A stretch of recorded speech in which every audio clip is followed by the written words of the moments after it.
Good morning and welcome back to the 120th. Today I'm in Snowdonia.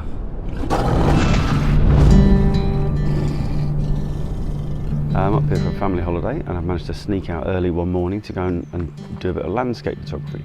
As most of you will know, me and landscape photography don't really get on. But if I can't do it here, then I really do stand no chance. I have the Bronica ETRS with me.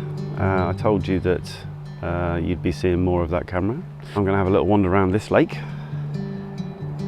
to start with and see what I see. We'll start here, facing in this direction, I think. First thing I'm going to do is I'm going to take off this prism finder. I'm going to place it in a waist level finder and get slightly more accurate focusing.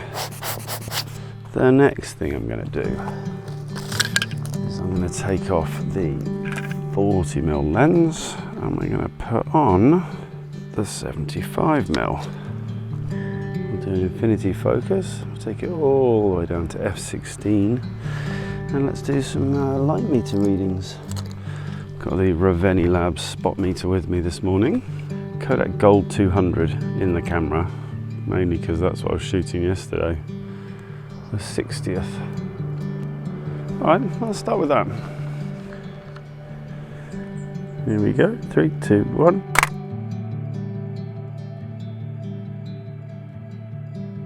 And there's one. Let's move along the path a little bit so that this rock is slightly more centered in the foreground. And we'll shoot across this way. Let's take it up to f22 and let's come down to 15th. Here we go.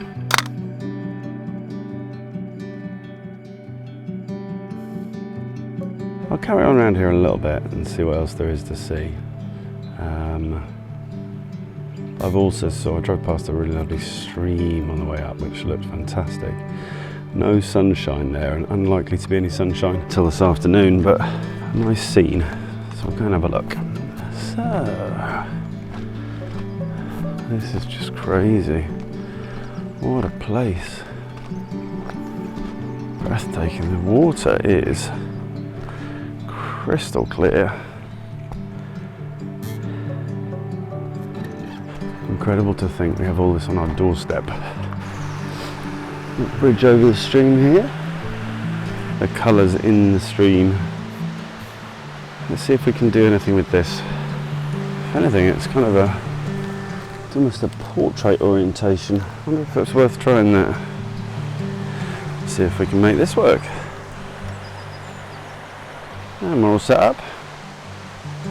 Here we go.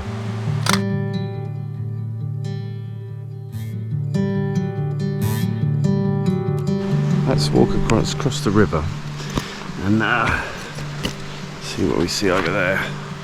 It's a new tripod, by the way. 3-legged thing. It's like the super teeny tiny travel tripod. Punks or a punk or a 3-legged thing. Punk Corey. I don't know. Packs up very, very small though, which is exactly what I wanted. In fact, that's all I really wanted, is a tripod that packs up tiny for my international travels. Let's go with this. I might try this with the 40mm. Let's do one with the 75 and then one with the 40. It'd be lovely to get a long exposure on this lake, but the sun is way too far up already. Check my framing again. I'm happy. Here we go. 3, 2, 1.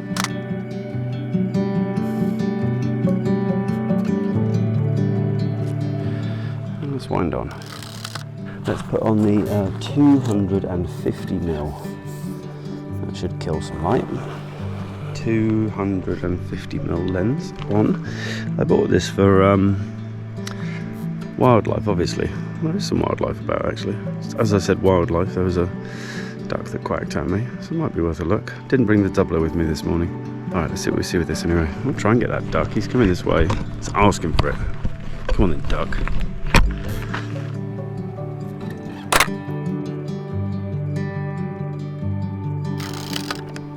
He's coming closer. I'm guessing this exposure, we're at 5.6. Let's go for a think 125 must probably be about right. Where are you, ducky? Keep still, kiddo. Anyway, right, let's go back to long lens landscapes, which I like the concept of. I'm much more partial to a long lens landscape.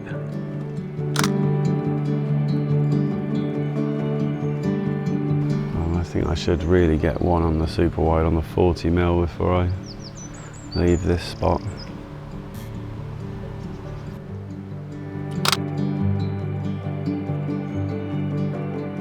Let's try slightly different framing now.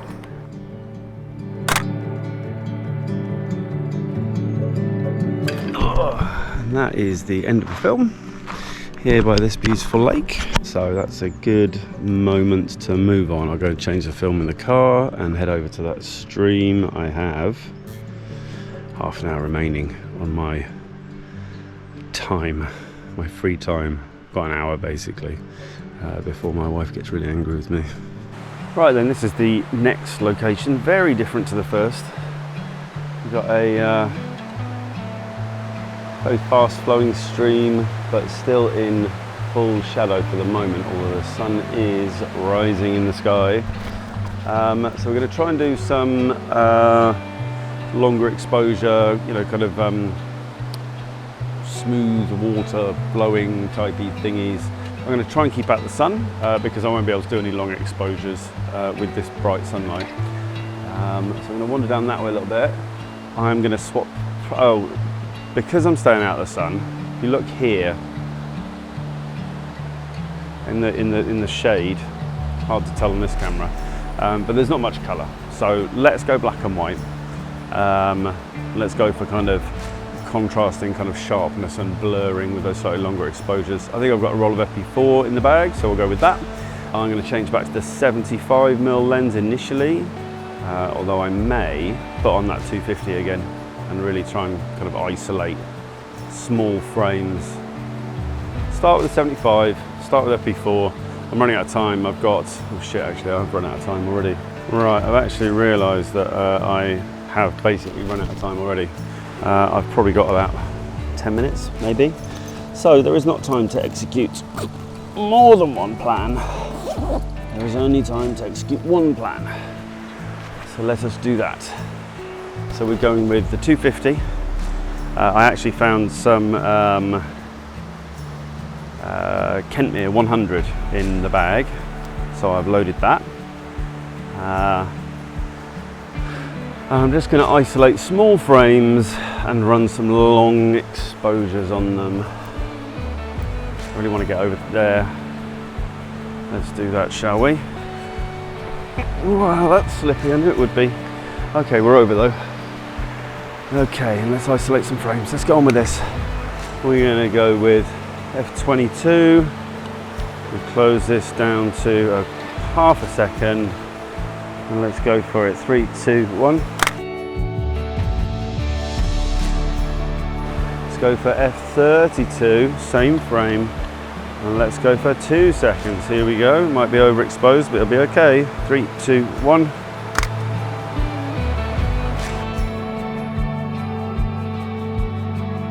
Let's find some different frames. Let's go this way. Let's get down here. This is where I stack it and end up in the water. Okay, there might be some stuff here we can do. Let's try it. Focusing on that rock in the middle. F16, a second. Here we go.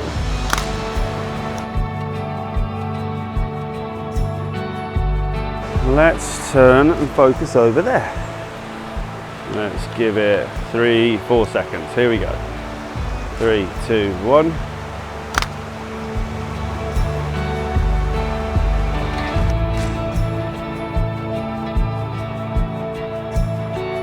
It's 9 o'clock. I gotta go. All right, well, we'll see what comes out there. Do you know what? I've loved being out here in nature this morning. That was what my passion for landscape photography is all about. As you know, it's not necessarily a passion for the pictures, it's a passion for being out here and doing it. So that is what we've been doing. And now it's time to go. Well, what did we think of that?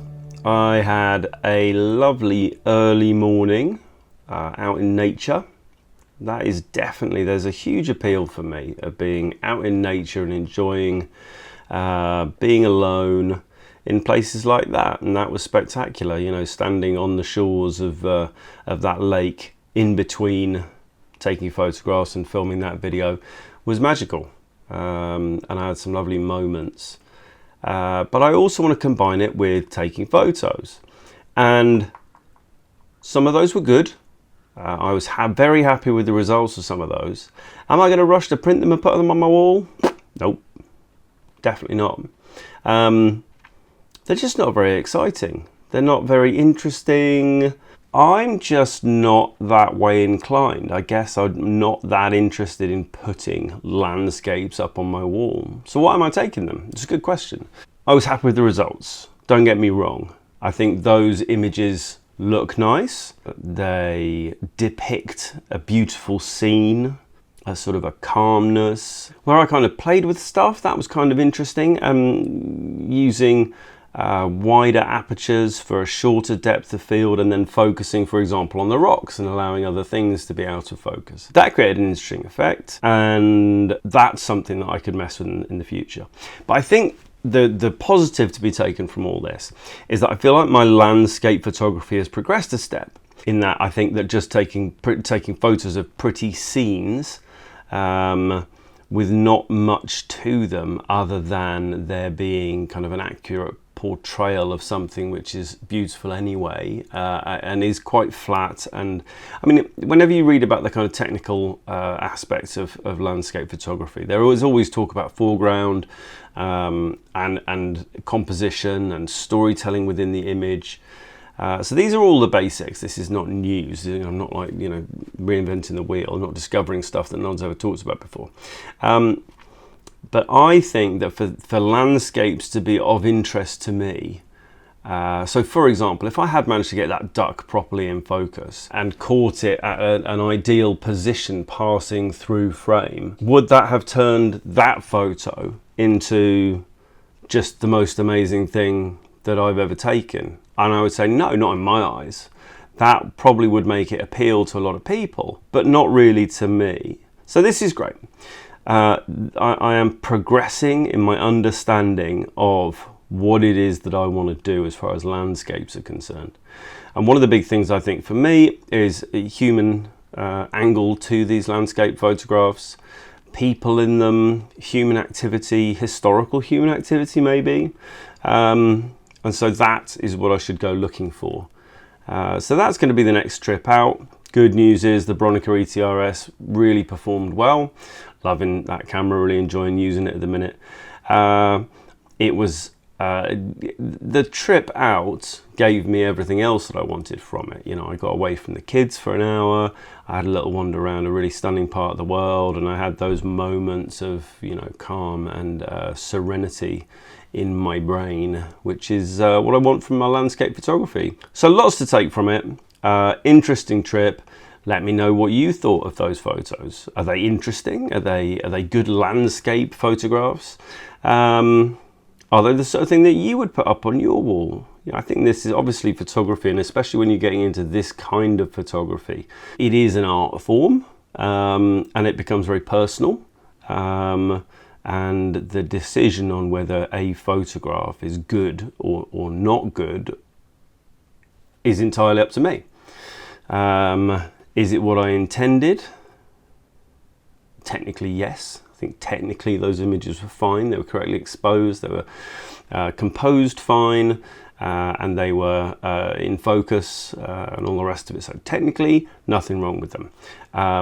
Rewarding though, and what I wanted from the day, no. And digging into that is a really interesting one. There'll be more talk about that. We're not done with landscapes on this channel by any means. And maybe one day, you know, I'll make a bit more progress and manage to square away the psychology of landscape photography with myself. Lots of other stuff coming up on the channel as well. I've got a load of other bits and bobs that I want to be getting on with. I'll be taking out the Cower 6 pretty soon. I'm going to be trying out Zebra dry tin types. I'm also going to be getting out with the Rolleiflex SLX. I'm going to be using some flash, getting back into flash photography. I spent many years shooting many portraits and doing a lot of commercial work with flash, using multiple flash heads and really enjoying that. Then I moved away from digital, got into film. I tried re-implementing or reintroducing flash into my work, and I had some terrible results. And I kind of got a bit scared and ran away from it. So I'm going to be bringing that back in, and we're going to be working on some, multiple flash scenes. So that's coming up as well. Loads of stuff coming up. If you're not currently subscribed, please do like and subscribe. Next up on the channel is going to be Zebra dry tin types. Looking forward to trying those out. I've done a few tests, managed to screw them all up, but I have a feeling I know what went wrong. So I'm going to take those out and give those a run. There's also going to be some glass plates coming up, and a fair bit more large format and medium format. Fuji GX 680, which is coming up soon, just as soon as I have manufactured all the various parts that it was missing. So loads of stuff coming up. Do join me for the next ones. Let me know what you thought of my landscape photography and any personal experiences that you have with landscape photography. Whether anybody else has the same mental block that I do, or whether I'm completely alone. I'm fine with that. I don't mind if I am. But let me know in the comments. All right, thanks a lot. Bye.